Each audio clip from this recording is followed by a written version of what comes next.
Hello everyone, I bring you a recent incident that happened in Ebriba and Echukin in Ohafia local government of Abia State of teenagers trafficking. For the benefit of those who do not understand this local Abriba dialect, I am going to translate the narrative of these young girls in English before we come back to talk about it. Let's hear the story of their journey of this trafficking experience. And that's okay, man. Wow. He Ebreba. Wow. Can because no issued haposane. So I ain't that sick. I can't do more now. Kawaguru on walk by Ilowajida, a Jegatara, a Ru, Sebreba, Rusebama. So that Tanya and Ebreba Bane. And you only can manifest that by no kill every buying. Manapali lendes I man design heje me tackle because of the key for the la couple again on her beef other than ma is angin. Go one. Okay. Okay. It's a comfort Carlo Sam. Ibonye Breba. Okay. Ibalafole. 20 years. Okay. Go one. Is angin. India. Ibe ineke. Ibonye le. Angmanta. Ibalafole. 17 years. Ijana lulu ekwo. Ikejeru. Ijeru secondary school. Ikanda gaga. Okay. Go. Is angin. Nina Ntuka Okoli. Ibonye lei. Eboji.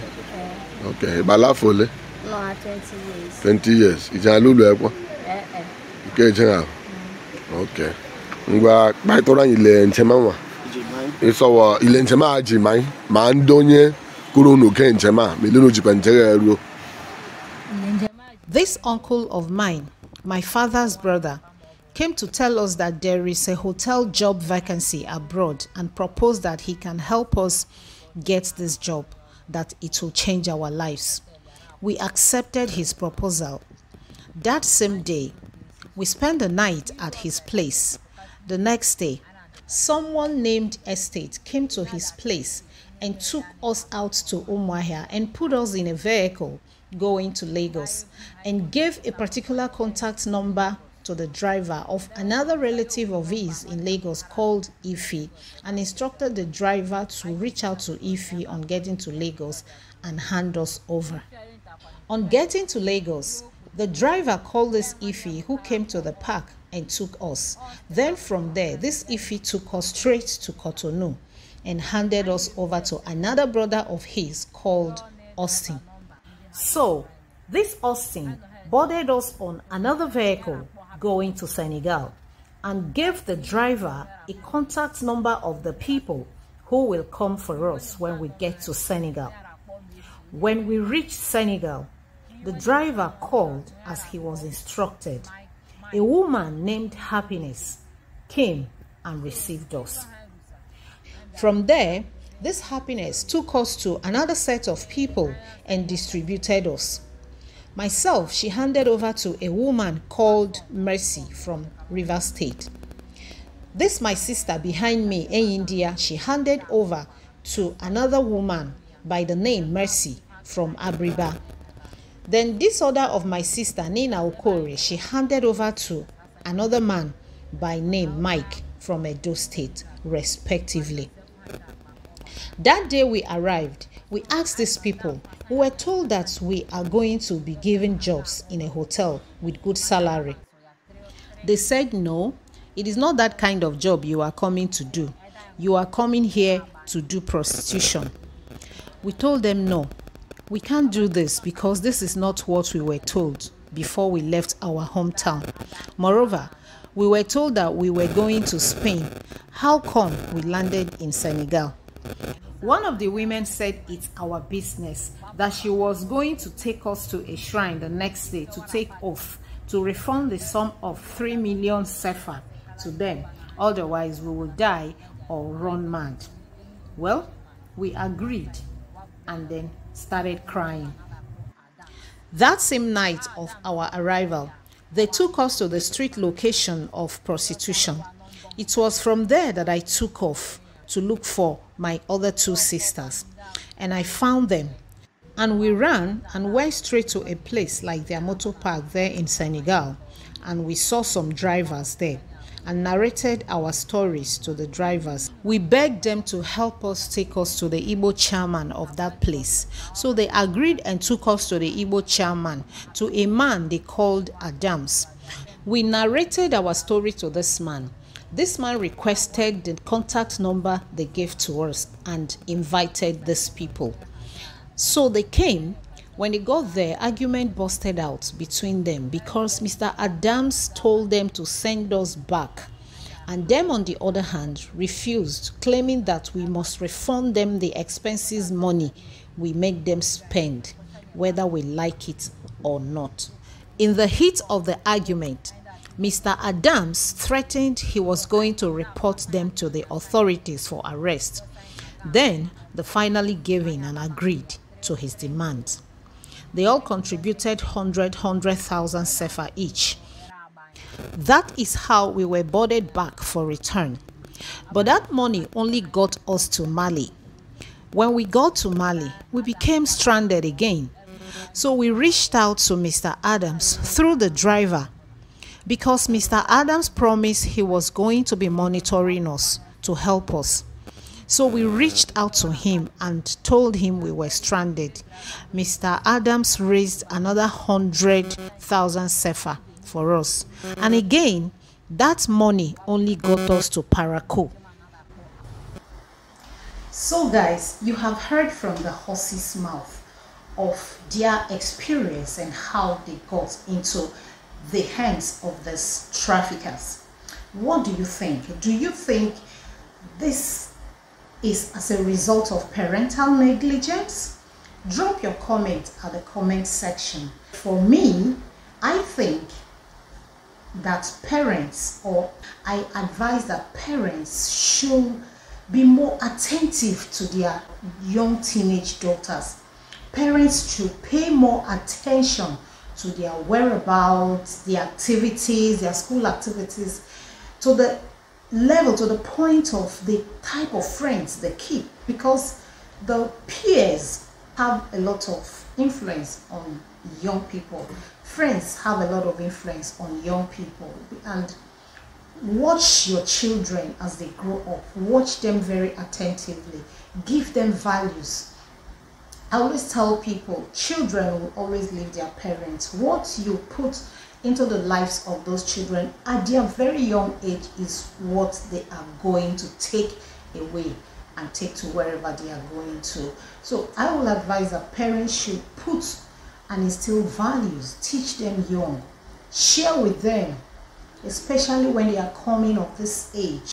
You know, at that stage of life, many children are excited to experiment life. So if they have been watching, if they have been seeing the wrong things, hearing the wrong things, definitely that is what they are going to experiment for. Don't even excuse yourself and say, where did they learn it from?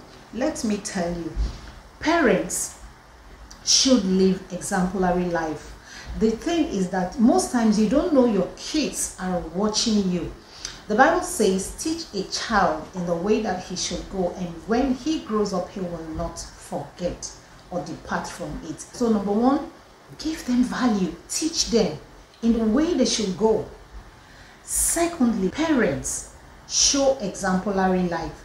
The Bible also shows us that as you look, you are changed into the same image that you see. He did not say as you grow. He said as you look.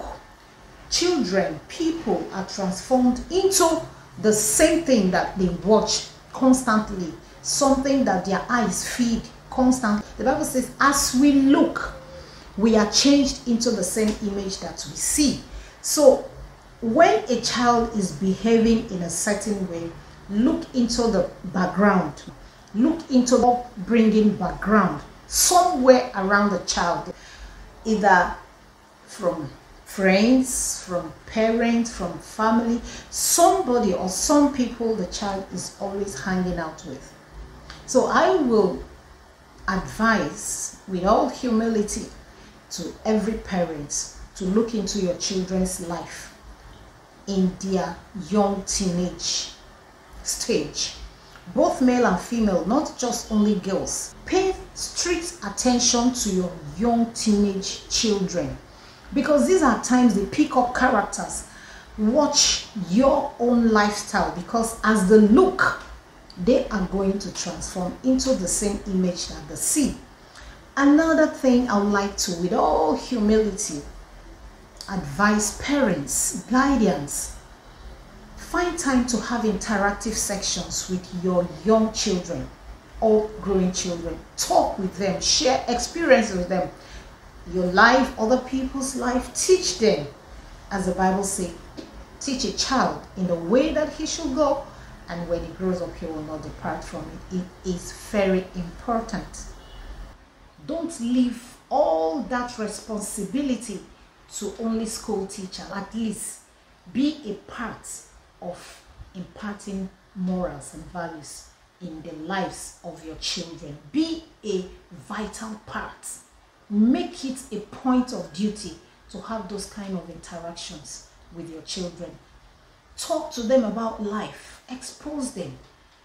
You should check the association of your young children into their family backgrounds. It's very important, because you don't know the type of influence they are having on your children. Parents, please pay apt attention to the lifestyle of your children. When your child is living above what you can afford, find out what's going on. How come are you living in this certain way? Along the line, you can interrupt a damage in process and correct it. Then another advice I would like to give to parents is, don't allow the mistakes of your past to influence how you raise your children. Very important. So guys, in my next video, I am going to share the final journey of these young girls, whether they arrived their hometown eventually, and how that matter was concluded in Ebriba. Meanwhile, drop your comment at the comment section. Let's talk about it. What do you think? Share your opinions, share your advice on this matter, so that other people can learn, other people can see, other people can also take corrections from what is happening in our society today. Thank you for watching. God bless you.